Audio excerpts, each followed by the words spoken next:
जनसंख्या नियंत्रण कानून को लेकर भागवत ने बयान दिया, वो वैसे कुछ कह रहे हैं, सुनते हैं। रिलीजन, ये भारत सब रिलीजन को मानता है, ये भारत की खूबसूरती है। भारत का कोई रिलीजन है क्या? आप चाहते हैं कि भारत का एक रिलीजन हो जाए, आरएसएस चाहती कि भारत का एक रिलीजन हो, एक कल्चर हो, एक जबान हो। ये नहीं हो सकता। इसलिए नहीं हो सकता क्योंकि भारत एक मल्टी कल्चरल मुल्क रहा है और रहेगा। क्या आप साउथ की तहजीब को नॉर्थ में फोर्सबली इंप्लीमेंट कर सकते? नहीं कर सकते। क्या आप एक रिलीजन को इंप्लीमेंट कर सकते? नहीं कर सकते। भारत की खूबसूरती है। अरे भाई, आप इतना डर क्यों रहे कन्वर्जन से? मुझे समझ नहीं आ रहा मोहन भागवत साहब। डरने की बात क्या है? कन्वर्जन तो एक इंसान का चॉइस है ना। चॉइस तो भारत के संविधान में फंडामेंटल राइट है। पुट्टू स्वामी जजमेंट के बाद मोहन भागवत साहब, चॉइस एक फंडामेंटल राइट बन चुका है। कोई मजहब चेंज करेगा, उससे तकलीफ क्या? आपको क्या हो रही है? कोई भगवान को नहीं मानता, नहीं मानता, ठीक है।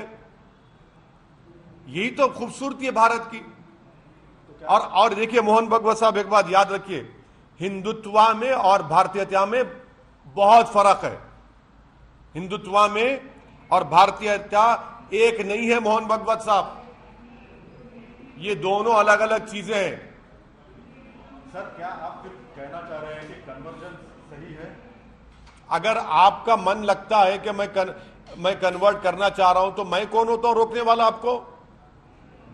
मैं कौन होता हूं रोकने वाला आपको? कन्वर्जन जबरदस्ती पे होते हैं। अगर देखिए, सुप्रीम कोर्ट के जजमेंट्स हैं, किसी कन्वर्जन छोड़िए, किसी पे भी जबरदस्ती नहीं कर सकते आप। भाई, आप तो नाम पूछकर मारते हैं, वो जबरदस्ती नहीं है। गोश्त रखने के शुबे में आप वीडियो बनाकर मारते हैं, वो क्या है फिर? अगर कोई कन्वर्ट होना चाहता है, जैसा कि एक वो एक्स उत्तर प्रदेश के वक्फ बोर्ड चेयरमैन थे, वो कन्वर्ट हो गए, उस पर मोहन भागवत बोलो, उस पर बोलिए। अरे उस पर बोलेंगे नहीं? हाँ, वहां मर्जी आ गई, वहां मर्जी आ गई। प्यारे, क्या बात है!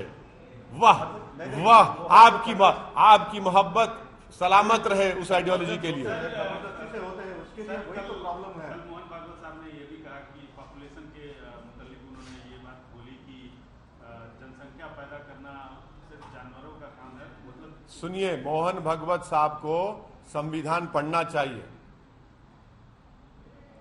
आप संविधान को कब माने हमको मालूम। अब भारत 75वीं आजादी यौम आजादी मनाने जा रहा है। तिरंगे को आप कब माने? ऑर्गेनाइजर पढ़ लो आप। आपने 3 रंग के बारे में आपके उस वक्त के सरसंचालक ने क्या कहा था, वो पढ़ लो आप। जनगण मन के बारे में आपके उस वक्त के सरसंचालक ने क्या कहा था, पढ़ लो आप।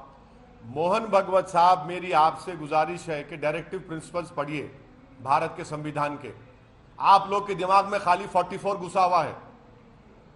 क्या डायरेक्टिव प्रिंसिपल में नहीं लिखा गया कि जो कमजोर होगा उसको ताकतवर बनाया जाएगा? सोशली कमजोर होगा, ताकतवर बनाओ। इकोनॉमिकली कमजोर होगा, ताकतवर बनाओ। पॉलिटिकली कमजोर होगा, ताकतवर बनाओ। यही तो बात है। इक्वालिटी अमॉन्ग इक्वल्स की बात करता है संविधान। ये समझते नहीं, समझना नहीं चाह रहे इन चीजों को। जानते हैं मगर अपनी आइडियोलॉजी उन पर इतना गालिब आ चुकी है कि किसी को सच्चाई को दूसरी मानते ही नहीं है, बस अपने आप को सच मानते हैं। सच्चाई संविधान है, उसको मानना पड़ेगा। सर, ये अभी संसद में अनपार्लियामेंट्री वर्ड्स के बारे में कहा जा रहा है कि आपसे। अब एक बात सुनिए, हम तो जो किताब जिन्होंने छपाया उनसे हम रिक्वेस्ट कर रहे हैं कि भाई प्रोसीजर पे तो बात कर लो, पार्लियामेंट के रूल्स पे तो बात कर लो।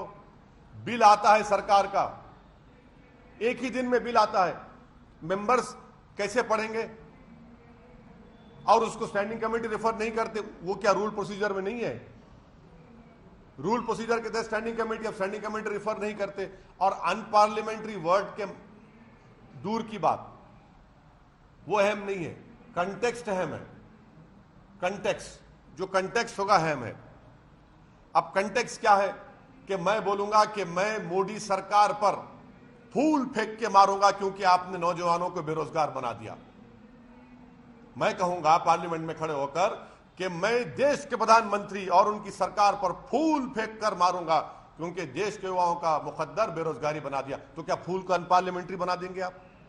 मारूंगा उसके नहीं, फूल बरसाओ, अच्छा, बरसाओ फूल बरसा के मारूंगा। और ये कहूंगा कि भाव फूल बरसाओ मोदी सरकार पर कि उन्होंने भारत के नौजवानों को बेरोजगार बना दिया। तो क्या वन पार्लियामेंट्री हो जाएगा? कंटेक्स्ट इंपॉर्टेंट है। ये लफ्ज की बहस में मत जाइए, रूल्स को, प्रोसीजर को फॉलो करने की जरूरत है। अरे भाई, बिल आता है, स्टैंडिंग कमेटी नहीं जाता। स्टैंडिंग कमेटी क्यों नहीं जाता भाई? संविधान में जो कॉन्स्टिट्यूशनल वैल्यूज है उस पर काम करिए। मालूम ही नहीं, कॉन्स्टिट्यूशनल वैल्यूज, कॉन्स्टिट्यूशनल मोरालिटी, कुछ ही नहीं, कुछ भी नहीं होता उस पर काम। डिसेंसी और डेकोरम भी कोई चीज होती है। हाँ, बिल्कुल होनी चाहिए। ये डिसेंसी और डेकोरम है कि आप उसी दिन बिल ला लेते हैं, स्पीकर साहब से रिक्वेस्ट कर लेके मना लेते और उसी वक्त आप पास कर लेते, नाम पढ़ सकते, नाम समझ सकते। भाई, देश की जनता को हम जवाब दें, अगर कोई बिल लाते, कानून बनाते तो हमको पढ़ने का मौका मिलना चाहिए, स्टैंडिंग कमेटी को जाना चाहिए। लेकिन सर, ये तो कितने नहीं, लैंग्वेज इंपॉर्टेंट नहीं है मैडम, कंटेक्स्ट इंपॉर्टेंट है, कंटेक्स्ट इंपॉर्टेंट है। तो लैंग्वेज के हिसाब से पार्लियामेंट में किसी भी तरह से बात कर पार्लियामेंट्री वर्ड्स का यूज नहीं, अनपार्लियामेंट्री, देखिए आज के जमाने में होता क्या है कि कोई अनपार्लियामेंट्री वर्ड बोल दिया और माशाल्लाह से एएनआई उसको लाइव टेलीकास्ट कर दिया, जैसा कि हमारा करते हैं, रिपब्लिक करती है, एबीपी करता है, हमारे जी टीवी प्रसाद साहब करते हैं, आप लोग माशाल्लाह हमारे बहुत करीबी दोस्त हैं। लाइव टेलीकास्ट में चला गया, अब बाद में एक्सपंज। अरे एक्सपंज के माने क्या है? इसीलिए कह रहा हूं कंटेक्स्ट इंपॉर्टेंट है। अगर मैं कहूंगा कल पार्लियामेंट बहस होगी बेरोजगारी के ऊपर, मैं कहूंगा कि मैं मोदी सरकार पर फूल बरसाकर मारूंगा क्योंकि उन्होंने नौजवानों को बेरोजगार बना दिया, तो क्या आप फूल को अनपार्लियामेंट्री कर देंगे? समझिए, इंपॉर्टेंट क्या है कि रूल्स एंड प्रोसीजर को आप इंप्रूव करिए, कॉन्स्टिट्यूशनल वैल्यूज, कॉन्स्टिट्यूशनल मोरालिटी को करिए। आप बताइए, अब पार्लियामेंट कितने दिन बैठ रहा है भाई? मॉनसून सेशन 18 तारीख से 12 अगस्त तक क्या होगा भाई? उसमें क्या बहस कर पाएंगे हम?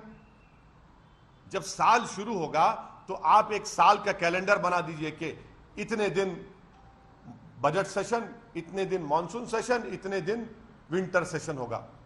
कैलेंडर बनाइए ना, आप नहीं बनाते। आप अनपार्लियामेंट्री वर्ड्स की बात कर रहे हैं। क्या ये अनपार्लियामेंट्री नहीं था कि स्पीकर पीछे बैठा है, प्रधानमंत्री सामने बैठा है?